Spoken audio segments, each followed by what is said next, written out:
that will be brought about by tax cuts and reduction in regulations. Look, when we did this in 2017, the first 2 years of the Trump administration, we literally brought about the greatest economy in the history of the world, not just the U.S., because we got the government off the backs of the people who create the jobs, and we allowed hardworking Americans to have more money in their pocket that they could take home. We're doing that again. Remember, in this big, beautiful bill, the reason we call it that is because there's benefits for everybody. It's geared for hardworking Americans, lower and middle income Americans. No tax on tips, no tax on overtime, no tax on interest on car loans if you buy products made in the USA.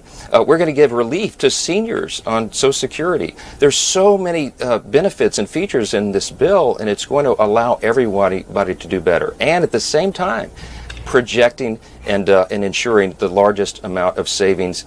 Can underscore what I'm about to tell you. There are no Medicaid cuts in the big, beautiful bill. We're not cutting Medicaid. What we're doing is strengthening the program. We're reducing fraud, waste, and abuse that is rampant in Medicaid to ensure that program is essential for so many people, ensure that it's available for the most vulnerable. It's intended for young, single pregnant women and the disabled and the elderly. But what's happening right now is you have a lot of people, for example, young men, able-bodied workers who are on Medicaid. They're not working when they can. That drains resources from the people that need it most. And so what we're doing here is an important and frankly heroic thing to preserve the program so that it doesn't become insolvent. This is not going to hurt rural hospitals. There's a lot of flexibility built into this.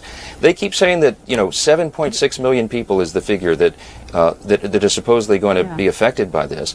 But when you look at those numbers and you break them down, this is high on public opinion polling. You're talking about 1.4 million illegal aliens that are receiving Medicaid right now. They're not entitled to that. This is for U.S. citizens in those vulnerable populations.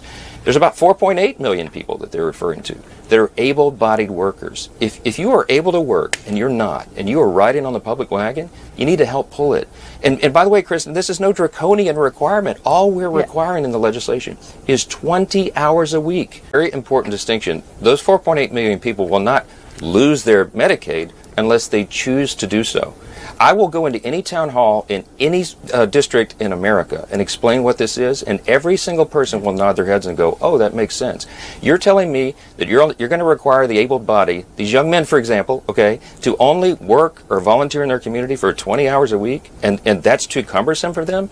I'm not buying it. The American people are not buying it. This is a new requirement. It should have been put in a long time ago. And the people who are complaining that these people are going to lose their coverage because they can't fulfill the paperwork, this is minor enforcement of this policy, and it follows common sense. When people work, when able-bodied young men work, it's good for them, for their dignity, their purpose, and it's good for the community they're in. If you can't find a job, then volunteer in your community for 20 hours and you will meet the requirement. That is a basic minimal standard. Well, there is a tremendous amount of fraud in Medicaid. It's undisputed. Tens of billions of dollars every year are lost in fraud to Medicaid.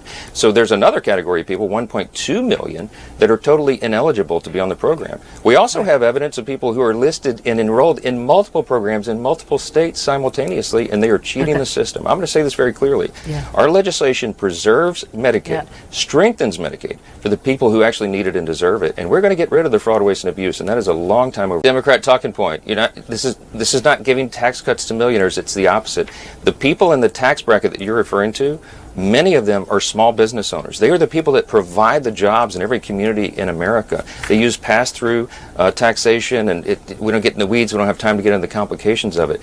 We are the party that reduces taxes for all Americans, and I'm telling you, the One Big Beautiful Bill is geared for hardworking Americans. The biggest beneficiaries of this will be low and middle income Americans. That's what we did in the Tax Cuts and Jobs Act. That's what we'll do again by extending those tax cuts. The Tax Cuts and Jobs Act, again, from 2017, the people that benefited most from that were the lowest income Americans. It was households that made between $20,000 and $30,000 a year annually. They had the biggest benefit from the TCJA. Also, the people that make $40,000 or less had their best tax benefits in over 40 years. Go back and look at the statistics. So what we're doing right now is by making all those tax cuts permanent, we're preventing the largest tax increase in U.S. history. Kristen, if we don't get this bill passed, every American is going to receive the largest tax increase in the history of our country at the end of this year when the TCJA expires. Don't forget that. We have to extend it, and this is... Yeah, they've always discounted us. I mean, I said I would do it out of the House before Memorial Day, and I was laughed at when I said that back early part of the year. But we beat it by 4 days, okay? We're going to get this done. The sooner the better, because all these extraordinary benefits that we're talking about have to happen as soon as possible. And I'm convinced that the Senate will do it, do the right thing, send it back to us. We're going to get it to the President's desk, and he's going to have we're all going to have a glorious celebration on Independence Day.